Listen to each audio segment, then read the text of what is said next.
Turpināsim ar diskusijas sadaļu. Paldies milzīgs Klintai par šo prezentāciju un aicināšu uzreiz tevi pie diskusijas galda. Tad Klinta Ločmele aicina arī pārējos diskusiju dalībniekus, Artu Ģigu, mediju eksperti producenti Maiju Katkausku, Latvijas drošāka interneta centra vadītāju, kā arī Emilu Rotgalvi, Latvijas Nacionālās bibliotēkas mēdīpratības nozares ekspertu. Un varbūt pirms mēs sākam diskusiju, sacīšu, ka pašā pētījumā, socioloģiskajā šajā daļā, ir mēģinājums statistiski iedzīvotājus sakvalificēt vai sakategorizēt šajos klasteros, 6, kā tad mēs varētu šo mēdīpratības līmeni vērtēt.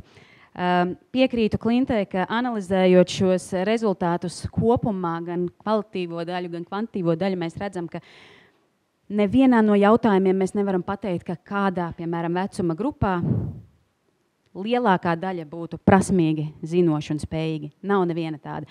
Tas gan, ko šī statistiskā analīze parāda, ka pēc būtības 17% Latvijas iedzīvotāju šīs prasmes kopumā ir vērtējamas kā augstas, ja mēs skatāmies gan šo pirmo tehnoloģisko prasmi daļu un otro daļu spēju analītiski, kritiski domāt, spēju izvērtēt saturu. Savukārt tad ir 35%, kam varbūt ir augstākas šīs tehnoloģiskās prasmes, savukārt šī otrā daļa ir zemāka. Un tad ir 48%, kam zemes šīs prasmes ir pilnīgi visos, var teikt, jautājumos. Līdz ar to mēs varam teikt, ka pusē Latvijas iedzīvotāju šīs medīpratības prasmes ir nepietiekamas. Bet jāsaka, ka liels prieks, ka šo pētījumu mēs varēsim turpināt un veikt arī turpmākajos gados. Un līdz ar to tad mēs arī redzēsim, kādi būs šie tālākie rezultāti. Bet jā, paldies visiem diskusijas dalībniekiem, piekritāt šodien piedalīties. Un šodien mēs esam aicinājuši medīpratības un mediju ekspertus, lai tad kopā diskutētu un analizētu, kādi tad ir pirmkārt medīpratības jomā Latvijā izaicinājumi un kas tad ir tas, ko mēs varētu darīt vai darīt labāk medīpratības sekmēšanas jomā. Un pirmais jautājums tad būtu gana vispārīgs, bet katram arī no tādas, gan no savas pieredzes, gan pamatojoties uz šiem pētījumu rezultātiem, kas mums šodien ir atklāti. Kuras jomas, jūsuprāt, medīpratības jomas Latvijā ir visbūtiskākais vai kas varētu šobrīd radīt vislielākos draudus, ja mēs esam ne medīpratīgi? Vienkārši sakot, kas no jūsu skatu punkta šobrīd ir lielākie izaicinājumi medīpratības sekmēšanas jomā Latvijā? Un gribētu sākt no otra gala. Maija, lūdzu. Paldies, ka uzaicinājāt. Man arī, jāsaka, galva dūle ir no visiem rezultātiem mēģinot tagad procesēt un saprast, kas tad ir tas svarīgākais, bet no mūsu, mēs ikdienā strādājam ar bērnu un jauniešu drošību internetā. Tā ir mūsu primārā mērķa auditorija. Protams, vecāki un pedagogi arī palīdz viņus izglītot. Man tā vislielākā baža, ko es zināju jau, bet apstiprinājās, ir par to, ko tieši jauniešu grupu visvairāk ikdienā izmanto. Mēs redzam, ka 91,2% tieši sociālajie mēdīji, ko viņi patērē. Un ņemot vērā, ka sociālo mēdīju saturs ir balstīts uz algoritmiem ļoti, un ja bērns sāk 7, 8, 9 gadu vecumā izmantot atbilstoši viņa tā laika interesēm, tad tas saturs jau daudz nemainīsies, arī viņam kļūstot pieaugušākam. Pamazām atšķaidīsies, kāds kaut ko atsūtīs. Un ja mēs salīdzinām, ka savukārt jaunieši lasījuši ziņu portālos aktualitātes, tie ir tikai 52,7, nepilni 53%. Tad kas ir tas, ko jaunieši redz un dzird ikdienā, un nevis varbūt 30 minūtes, kas ir, teiksim, vakara ziņu laikā, bet viņi stundām pavada skatoties video. Un mēs arī vecāku sapulcēs, kad runājam ar vecākiem, mēs sakam, ja jūs savam 10-gadīgajam bērnam atļāvāt ielādēt TikToku, jo jebkuru sociālo mēdīju platformu drīkst tikai no 13 gadu vecumā reģistrēties, tad pasēdiet pusstundiņu blakus, paskatieties, kas ir tas, kādas dzīves vērtības, kādu izpratni par lietu kārtību jūsu bērns iegūst. Un tad, šādi arī, protams, mēs varam daudz mūsu arī darbā runāt, stāstīt skolā, bet otrs ir, ko bērns ikdienā stundām redz telefonos, un otrs, kādu piemēru arī vecāki viņam rāda. Tas tieši tas, kurās platformās viņi pavada laiku, tā ir tā mūsu lielākā baža. Paldies, jā, tas ir tas, ko ļoti labi var identificēt arī kvalitatīvajā šajā daļā, šajās intervijās, ka bērni jaunieši patērēs sociālos mēdījus, bet ja mēs runājam par, teiksim, ziņu saturu vai ikdienas šo informatīvo saturu, tad šīs izvērtēšanas spējas ir daudz zemākas. Un vēl viena lieta, kas, manuprāt, arī bija būtiska attiecībā uz bērniem un jauniešiem, ir emocija pratība. Bija bērni, kas atzīmēja intervijās, ka viņiem pēc TikTok lietošanas ir jāraud. Jo tas emocijas ir tik daudz un dažādas, un šis saturs var būt arī viņiem nepiemērots atbilstoši vecumam. Līdz ar to tā problemātika, ka bērni sāk arī ātrāk šo sociālos medijus lietot, tiešām ir būtiska. Ārta. Jā, paldies. Es arī esmu tāda nedaudz apmulsus ar to, kur tad tie mēdī tajā visā tur pa vidu ir, lai gan tā tieši ir mēdī pratība, un tam būtu jābūt kaut kam tādam, lai tā auditorija spēja atpazīt, kas mēs esam. Bet tajā pašā laikā, es nezinu, varbūt var Klintai pajautāt, man radās jautājums, kādu tad mēs saskatām to mēdī pratīgo cilvēku, kādam viņam būtu jābūt. Jā, vai mani var dzirdēt, vai mikrofons pieslēdzās? Jā, tad, kad mēs ekspertu grupā runājam par mēdīju pratību, tāds pirmais sārunu diskusiju punkts bija, kur mēs definējam robežas, jo mēs gribējām apskatīt reklāmu pratību, ziņu pratību, vizuālā pratība, digitālā pratība un tam līdzīgi. Un es teiktu, ka mēdīju pratīgs cilvēks, tāds ideāli mēdīju pratīgs cilvēks ir zinošs visos šajos līmeņos. Dzīvē jau tā nav. Ir cilvēki, kuri vairāk pārzina par mēdīju darbību, kuri savukārt vairāk pārzina, kā darbojas tīmeklis, bet būtībā mēdīju pratība ir tāds prasmju kopums vairākos līmeņos. Un viena no lietām, protams, ir apzināties mēdīju lomu un izprast, kāpēc ir vajadzīgi mēdīju un žurnālisti. Jo man vienā brīdī radās tā sajūta, ka varbūt mēs ar to mēdīju pratību, kuras pilnīgi piekrīt visiem šiem posmiem, tie ir vajadzīgi un par to nav šaubu, bet vai mēs ar to necenšamies atrisināt vēl citu problēmu? Vārds sakot, mēs gribam dabūt to, lai šis cilvēks ir lojāls Latvijas valstī, lai viņš saprot, kas te notiek un kas ir patiesība, un kas ir tā patiesība, kur mēs uzskatām par patiesību, atvainojiet par šādu frazeoloģismu, bet kaut kādā mērā tas tā ir. Es domāju, ka mēs nestrīdamies par to, ka Krievija ir uzbrukusi Ukrainai, un droši vien, ka ilgi sēžot Krievu mēdījos, tu par to šaubies un sāc domāt kaut kā citādāk. Bet es īsti nesaskatu to, ka tas, ka viņš mācēs pārbaudīt, vai tā mūsu aizsardzības ministrijas Facebook lapa ir īsta vai neīsta, ka tas maina to, ja viņš ir tendēts tam noticēt. Un tas ir kaut kāds cits jautājums, kas ir jārisina, kas nav tieši tā kā mēdīju pratības jautājums, bet nedaudz cits jautājums. Tas ir sociālās inženierijas jautājums un arī jautājums par to, ko mēs arī, kāda tā mūsu valsts ir kopumā. Jo es skatījos, tur rezultātos bija, ka diezgan augsta vieta bija nacionālajiem bruņotajiem spēkiem, bet pētījums ir taisīts maijā. Un interesanti, kādi tie būtu tagad pēc drona notikuma un pēc tā, kad šie cilvēki atnāk un ir vienkārši samelojuši sabiedrībai.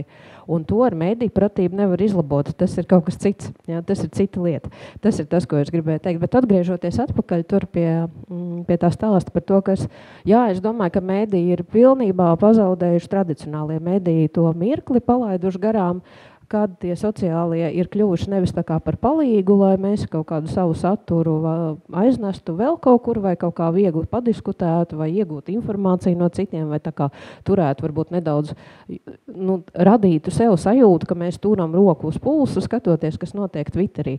Tas mirklis ir palaists garām, un tas, ka jaunieši vispār tā kā mūs neatpazīst, nozīmē, ka mēs nezinām, kā ar viņiem runāt, mēs nezinām, kā viņiem aiznest to informāciju, un droši vien, ka mums ir jāķerās klāt pie tā, ka mēs mācamies TikToku, mācamies Tumbleru, Snapchatu, BeReal un visu to pārējo un to savu saturu tur ieliekam, nemaz tā īsti necerot, ka tas uzreiz kaut ko izmainīs, bet tas tam jaunajam cilvēkam, kurš šobrīd sēž TikTokā, liks pamanīt, ka mēs vispār esam uz kartes. Un tad, kad viņš izaugs, un tāds mirklis noteikti pienāks, viņš sāks mūs atpazīt.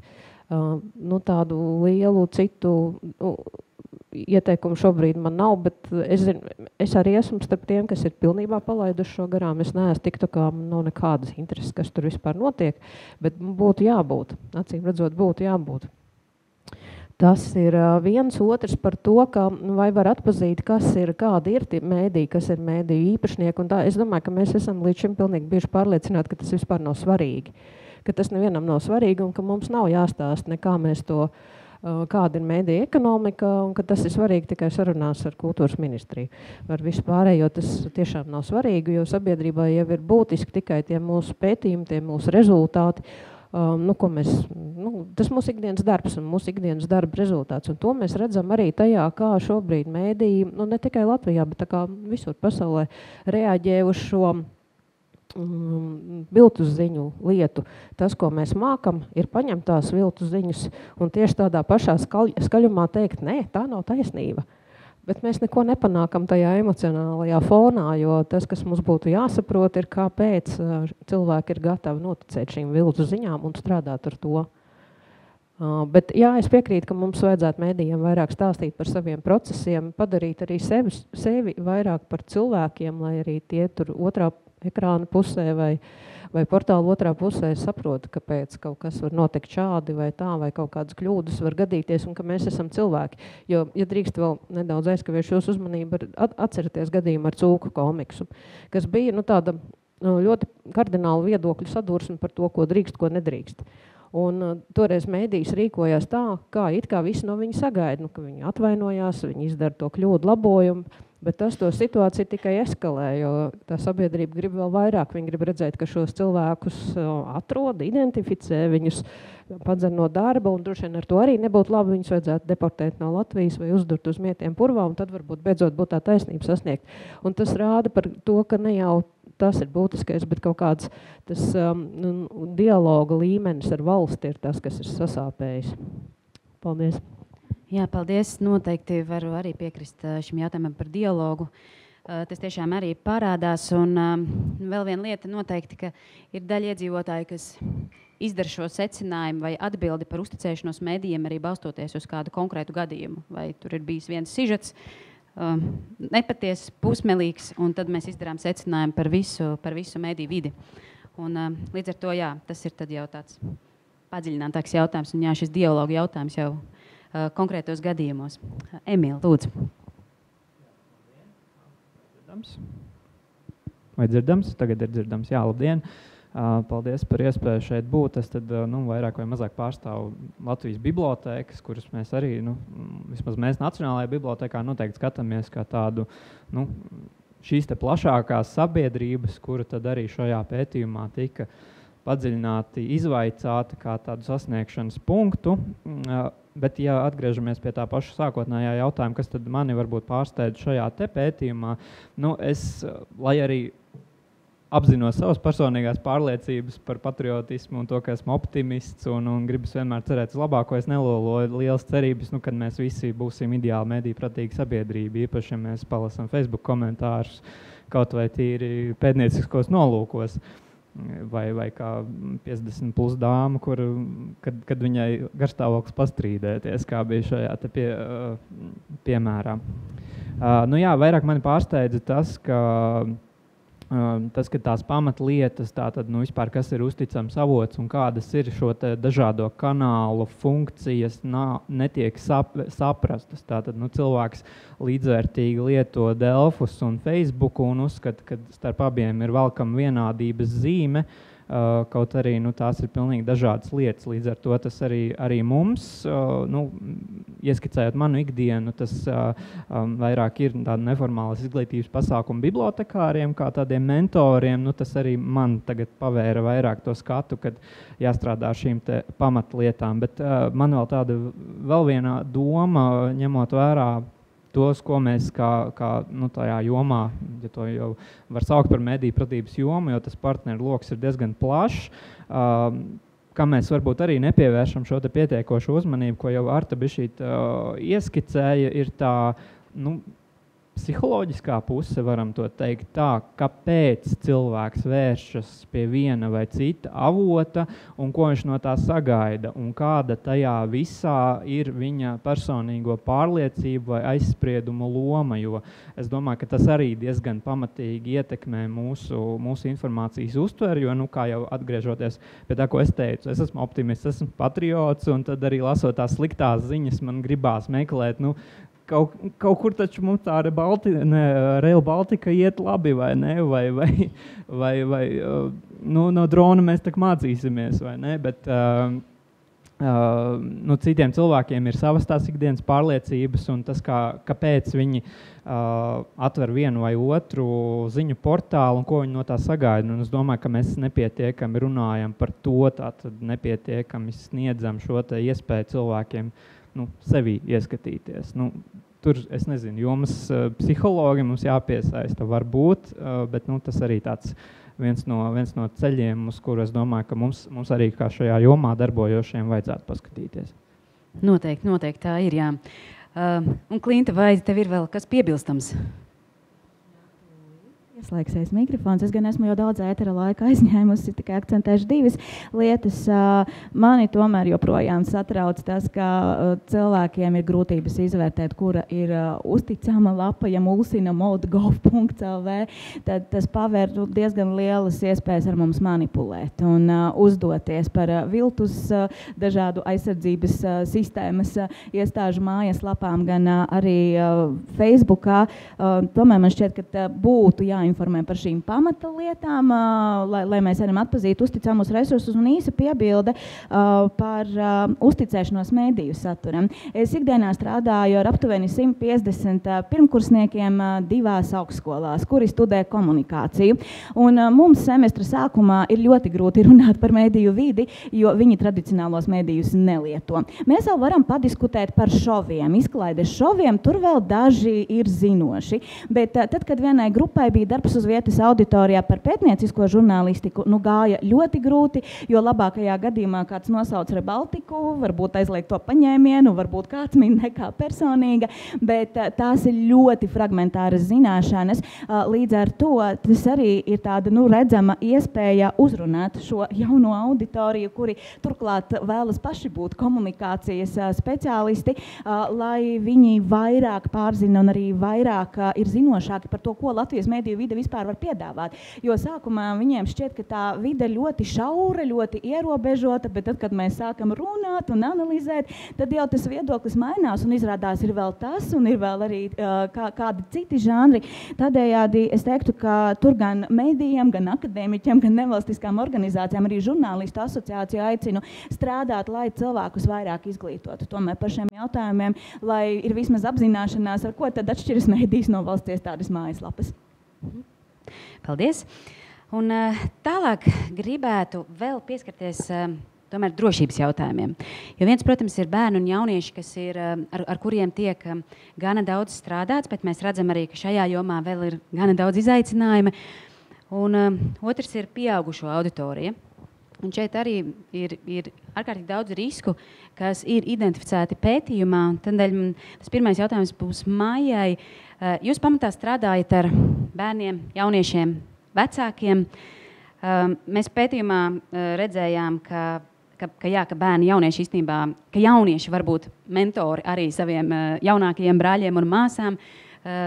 Bet kopumā arī seniori, arī vidējā paudze ir pakļauti šiem riskiem internetu vidē. Un vai varbūt drošāk interneta centram ir plāns paplašināt šo auditoriju, un varbūt kas ir tās veiksmīgākās metodas, kā jūs strādājat, arī zinot šobrīd, ka Google investē līdzekļus, lai būtu iespējams lokāli pielāgot dažādu veidu metodoloģijas, kā tad sekmēt drošību internetā?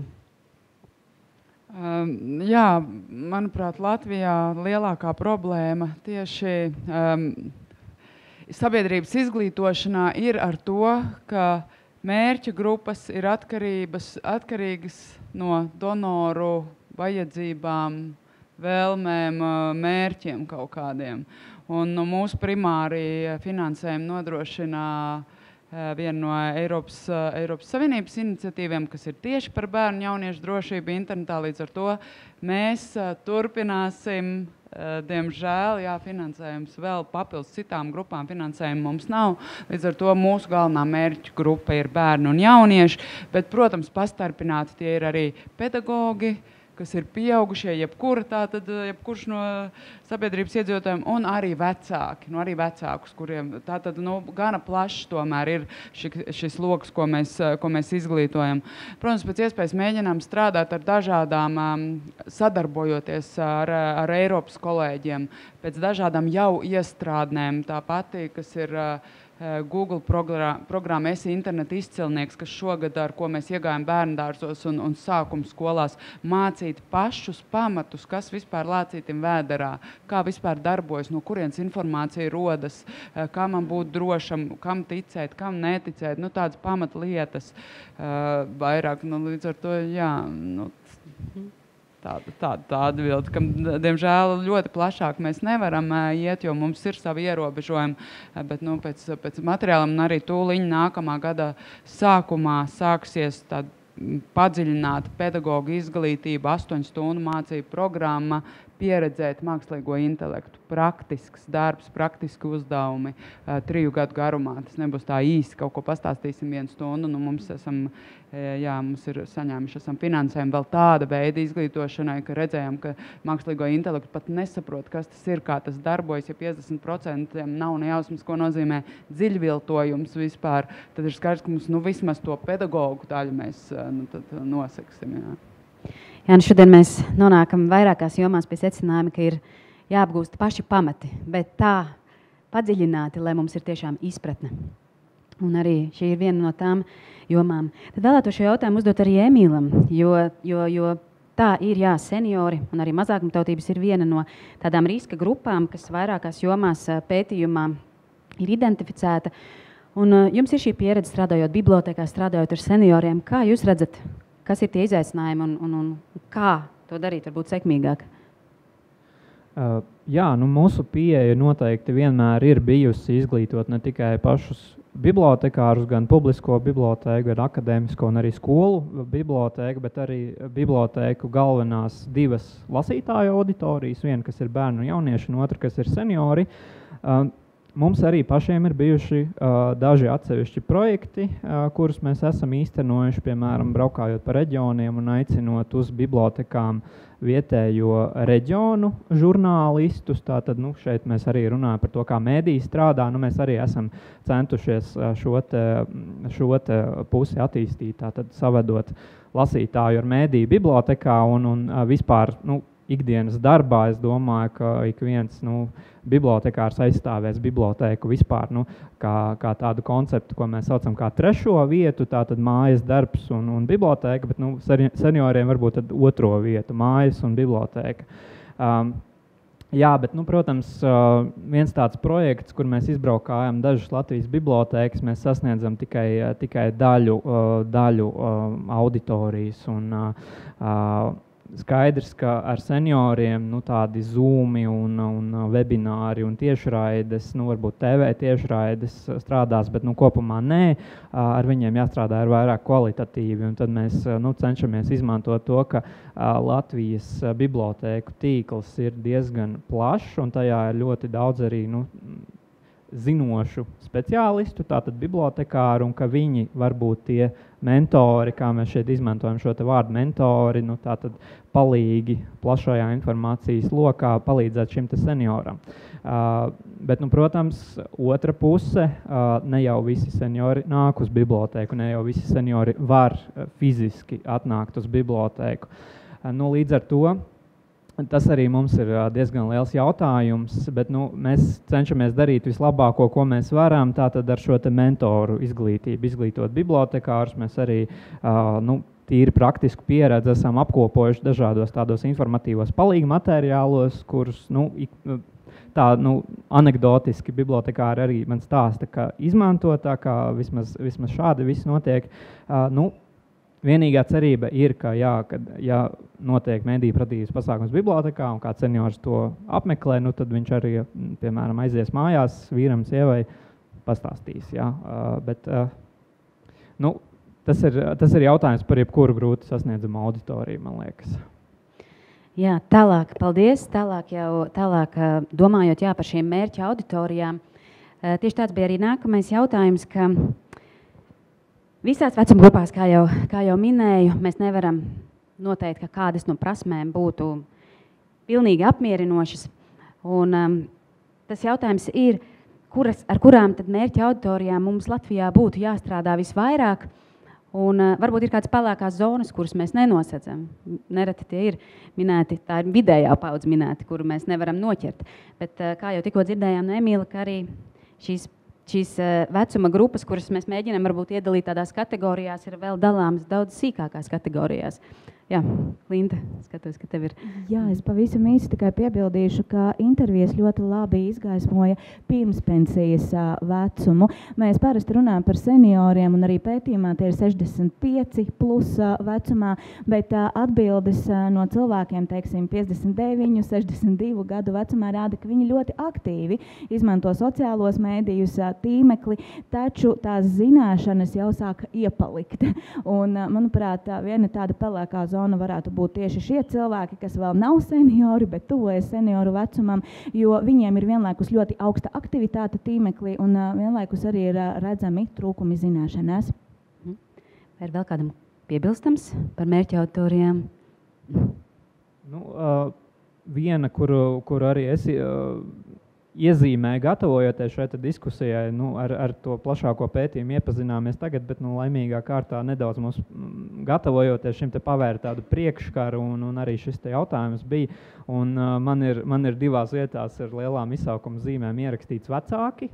Tātad, nu jā, šī te ir tā vidējā paudze, par kuru mēs pat varbūt nevienmēr vispār pat aizdomājāmies kā tādu, kuru vajag sasniegt, jo mums liekas, nu, cilvēki ir aizņemti, mēs viņus tāpat nesasniegsim, un varbūt, ka viņiem arī tās zināšanas ir pietiekamas, tomēr, nu, te varbūt tādu izbirdināšu celiņu maisa virzienā, kad, nu, vecāki jau ietekmē bērnus, vai ne, un tas, kā vecāks patērē mēdījus, un tas, vai vecāks iedod tam bērnam to planšeti, kvalitāti laika pavadīšanas vietā, nu, tas jau arī ietekmē to digitālas prasmes un arī vēlāk to mediju pratību agrā vecumā.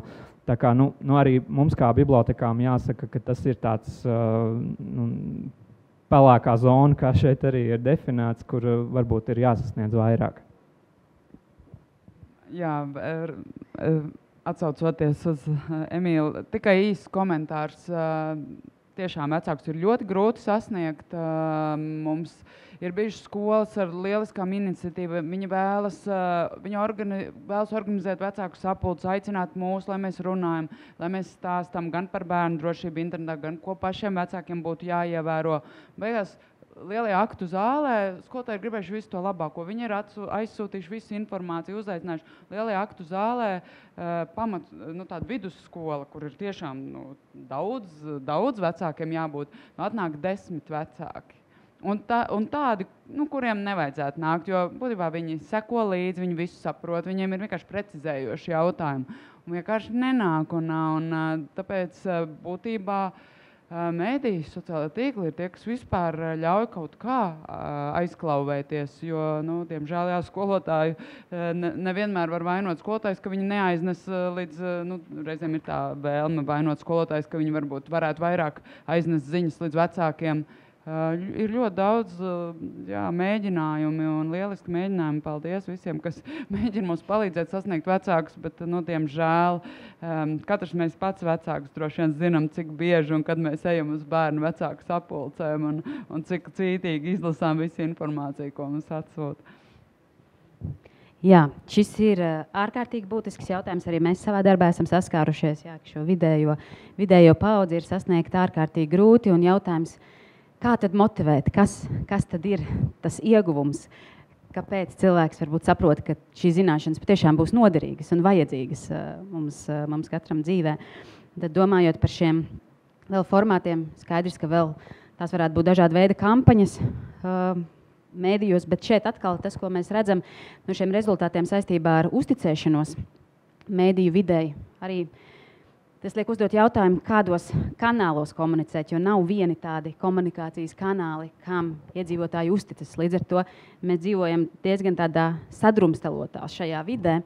Un, ja, teiksim, jautājums arī par valsts tādu strateģisko komunikāciju, arī krīzes komunikāciju, tad ir jautājums, tomēr kuros kanālos un kā to izdarīt. Te vēl otrs jautājums ir par šiem vēstītājiem. Kas ir tas, kas vēsta? Jo tas atkal ir jautājums par šo uzticēšanos. Un mēs gana daudz varbūt tam esam jau šodien pieskārušies, bet patiešām, manuprāt, šie rezultāti, kas ir saistīti ar izpratni par mēdīju vidi, izpratni par to, kas nosaka mēdījos saturu, ka tik lielā daļā tā ir valsts, ka joprojām mēs varbūt dzīvot citā valsts iekārtā, tie tomēr, manuprāt, ir ārkārtīgi satraucoši, un tam būtu jāpievērš uzmanība. Jo īpaši krīzes situācijā, ja mums 2/3 cilvēku iedzīvotāji tic tam, ka varbūt ir kaut kādas, kāds no augšas kaut ko nosaka, tad tas liek aizdomāties.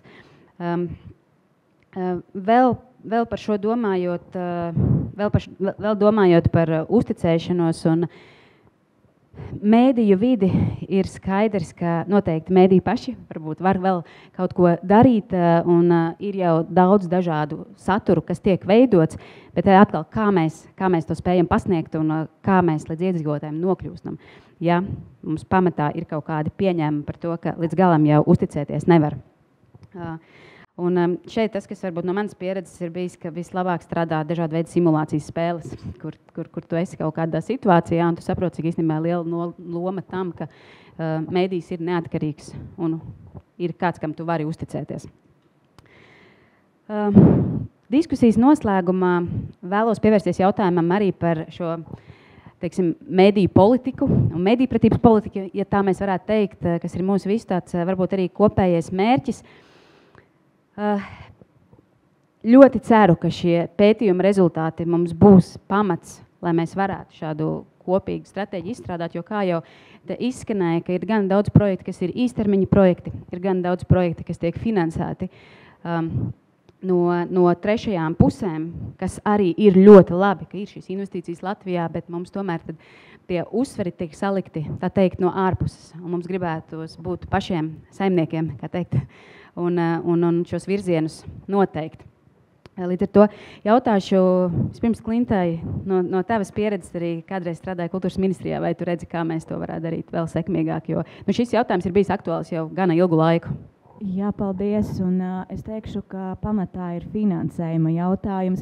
Un tagad, kad mēs visi strādājam tādā ļoti ierobežota un taupības budžeta apstākļos, ir grūti sagaidīt kādas jaunas iniciatīvas. Mēs gada sākumā Baltijas mediju izcilības centrā aicinājām gan valsts iestāžu pārstāvjus, gan nevalstisku organizāciju pārstāvjus uz apaļā galda diskusijām, lai arī runātu, kā tad veicināt koordināciju, sadarbību. Un tas parādīja, ka pirmā lieta ir hierarhijas jautājums, jo šobrīd mēdījpratība ir tāda starpnozaru atbildība. Paldies kultūras ministrijai, kas to ir paņēmusi savā paspārnē, bet, piemēram, izglītības jautājumi savukārt ir izglītības un zinātnes ministrijas pārziņā. Un līdz ar to, ja nav vienas tādas vadošās institūcijas, tad ir ļoti grūti, teiksim, kultūras ministrijai dot rīkojumu kādai citai institūcijai, kas nav šīs ministrijas pakļautībā. Un tas jau gadiem tiek marinēts. Es pat atceros no kāda 16. 17. gada, ka būtu jānosaka kā viena atbildīgā institūcija, bet arī šajā diskusijā pagājušā gada sākumā varēja redzēt, ka iestādes ārkārtīgi izvairās. Visas norāda, ka jā, mums vajadzētu vienu koordinējošo institūciju, bet neviena nevēlas to darīt, jo tas prasa cilvēku resursus, tas prasa finansiālos resursus, un šobrīd taupības apstākļos tādu nav, lai atvērtu kaut vai pusslodzi amata vietu cilvēkam, kas koordinē, savāc informāciju, apkopo par mediju pratības aktivitātēm, bet piebildīšu, ka ir tomēr lietas, ko var darīt bez tāda liela papildus finansējuma. Piemēram, labā prakse no Norvēģijas. Viņu datu aizsardzības iestādē sagatavojusi materiālus skolām, jauniešiem, skolotājiem par personas datiem, par dalīšanos tīmeklī ar saviem datiem. Un līdz ar to tas partneru loks tur ir plašāks. Tur arī tās organizācijas, kuras mēs Latvijā tradicionāli nesasaistām ar mediju pratību, arī tās vismaz reizi gadā ir parakstījušas tādu memorandu, ka vismaz reizi gadā iesaistīsies ar kādu pasākumu un aktivitāti. Līdz ar to es redzētu, ka tas ir tāds visu iesaistīto darbs, kur katrs nāk ar to iniciatīvu, bet visa pamatā, protams, ir arī finansējums. Paldies. Un es arī gribētu pateikt paldies visam mediju pratības tīklam, kas Latvijā strādā, un arī kultūras ministrijai, kas šo tīklu kā teikt, uztur un organizē un arī dažkārt iedvesmo. Varbūt.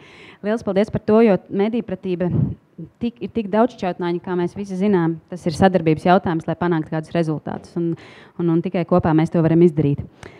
Šajā brīdī vēlos atvērt sadaļu jautājumu no zāles, ja tādi ir. Jā, lūdzu.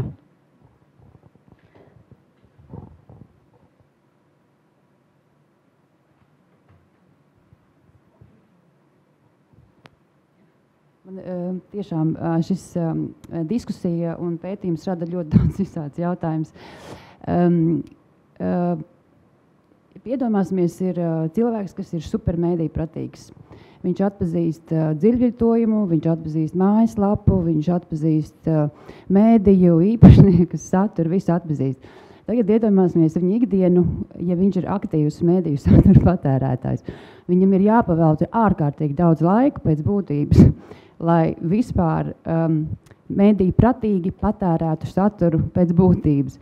Līdz ar to tas mans jautājums ir, kā jūs redzat, varbūt valsts vai kāds cits, un varbūt kādi citi risinājumi, kas šajā procesā cilvēkam varētu atvieglot viņu dzīvi un atkal padarīt satura patēriņu baudāmu.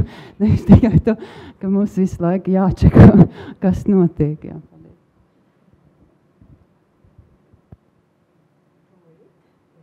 Jā, kritiskā domāšana vienmēr pieprasa piepūli, un cilvēkam dabiski negribas piepūlēties, bet man nav labu ziņu. Mums neatvieglosies process, mēs redzam, ienāk dziļviltojumi, ienāk viltoti attēli, fotogrāfijas, kļūst arvien grūtāk. Es arī pati jūtu pēc sevis, ka agrāk bija daudz vieglāk nospiest pogu dalīties, bet tagad ir tāda atbildības nasta. Jā, es padalos ar informāciju, kas nav precīza vai patiesa. Pirms dažiem gadiem, tad, kad Ukraina cīnījās par Mariupoli, virāls kļuva kāds attēls ar 2 bērniem, kas māja ceļa malā karavīriem, kas uz bruņu mašīnas pabrauc garām. Cilvēki Latvijā, cilvēki pasaulē dalījās ar to attēlu, it kā, ka lūk, tas ir pie Mariupolis no pašreizējās situācijas. Es arī gribēju padalīties. Es ļoti reti kaut ko publicēju, bet gribēju padalīties. Bet es domāju, jāpārbauda. Un es ieliku to apgrieztās attēlu meklēšanas funkciju, to, kuru daudzi nezinu un neizmanto. Un tas man uzrādīja, ka tas attēls ir publicēts 2016. gadā. Tas ir no Ukrainas nacionāliem svētkiem, no militārās parādes, un tam nav saistības ar pašreizējo kara darbību.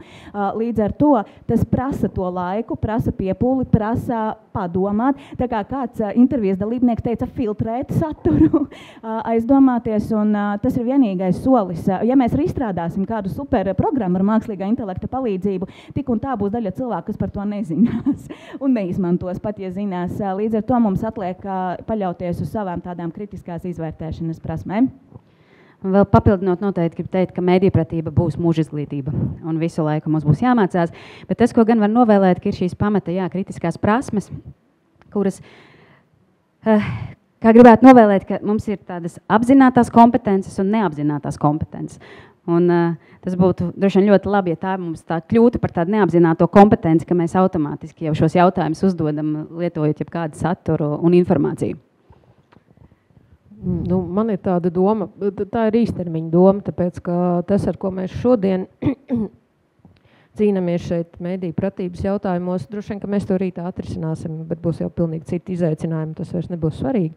Un es domāju, ka ir tāda, tā kā mediji ir brīvprātīgi izveidojuši mediju ētikas padomi un pievienojās tur ētikas kodeksam, mēs varam arī izstrādāt tādu, kaut kādu vadlīniju kopumu, kuru mēdījam un mēdījis, kurš tā kā viņi pilnībā iedzīvina savā darbā, un to arī tur jāizdomā, es neesmu izdomājis precīzi, bet tas arī ir jāvar pārbaudīt.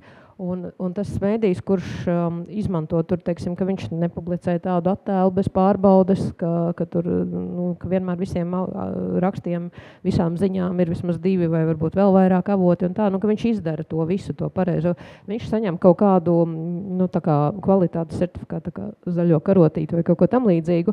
Protams, ka uz kaut kādu laiciņu tas palīdzētu. Pēc brīža sarastos citas organizācijas, kas dod zaļo dakšiņu noteikti vai kaut ko tādu, bet tad mēs domātu tālāk, bet kaut ko jau var izdarīt.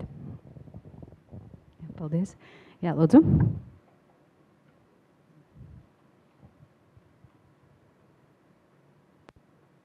Andis Plakans, Neplupē padomes loceklis.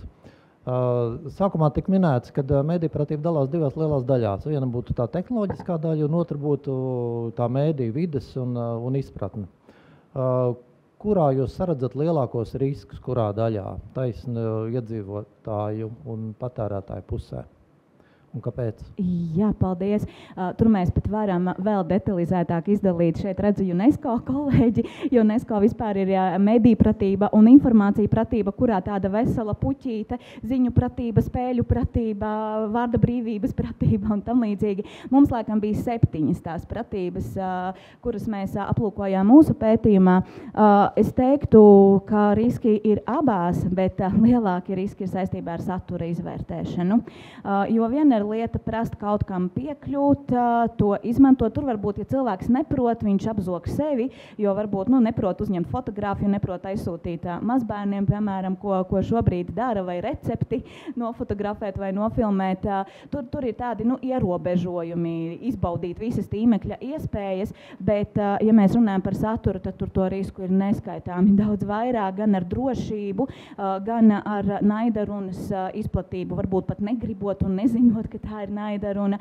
Arī kaut vai saprast, kāpēc kāds influenceris kaut ko publicē un kādas sekas var būt, ja es ļoti intensīvi patērēju kāda noteikta veida saturu, kaut vai saprast, kurā brīdī es skatos reklāmu un kurā brīdī es skatos ziņas, jo man šķita, ka ar reklāmas pratību viss būs izcili, bet tā arī dzen nav. Ir daļa cilvēku, precīzi no galvas procentus nepateikšu, bet kuri norāda, ka ir grūti atšķirt, kur ir reklāma un kas ir cita veida saturs. Ir sevišķi šobrīd sociālajos mēdījos, kad influenceriem ir tikai tas tēmturis, kas tur tiek norādīts, un citādi izskatās, kā tur bērni komentēja, ka vienkārši šī meitene rāda, kā viņa vingro.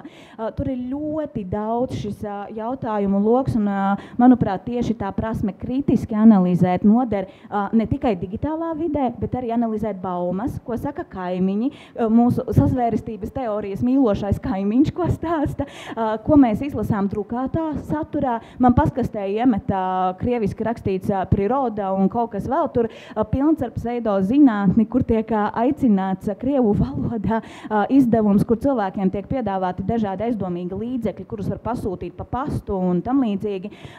Izvērtēt arī saturu tādā drukātā formātā, vai tam var uzticēties, vai tas ir kvalitatīvs produkts vai nav kvalitatīvs, tāpēc teiktu, ka noteikti satura izvērtēšanas prasmes ir primārās.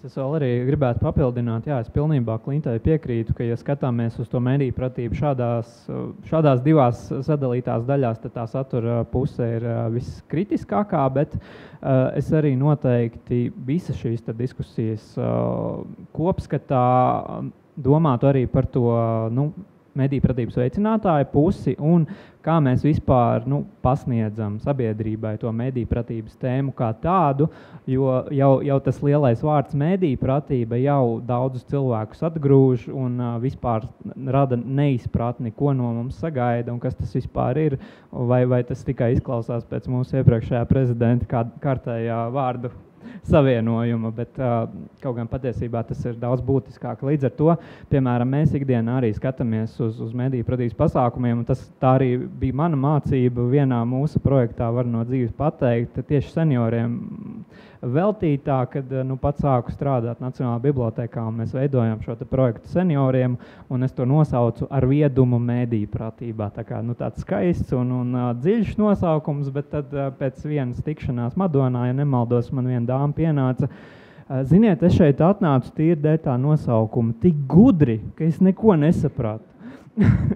Līdz ar to tad, vairāk mums ir jādomā par tām medijpratības funkcijām un kā mēs par tām runājam. Vai tas ir neuzķerties vēlēšanās uz populismu, saprast, ka avīzīte ar Šlesera ģīmi un uzraksts Latvijas pirmajā vietā nav preses izdevums, un, vai neuzķerties uz krāpniekiem un tā tālāk. Līdz ar to arī tā saruna par medijpratību kopumā arī par to ir būtiski jādomā. Jā, tieši tā arī mums starptautiskā kolēģi ir secinājuši, ka medijpratības iedzienu vajag dažādot ar dažādām citiem mērķiem, kā piemēram Nemuļķo mani, ir ļoti, ļoti profesionāla un sekmīga kampaņa Eiropā, vairākās valstīs īstenota un, protams, daudzi citi. Bet šobrīd mums būs jāliek punkts diskusijai. Paldies liels visiem par dalību. Vēlos īpaši pateikties Klintai Ločmelei par lielo ieguldīto darbu. Jā.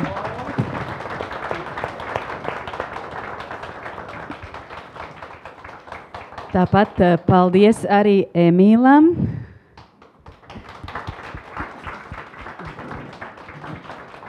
Paldies. Un Artai, Ģigai.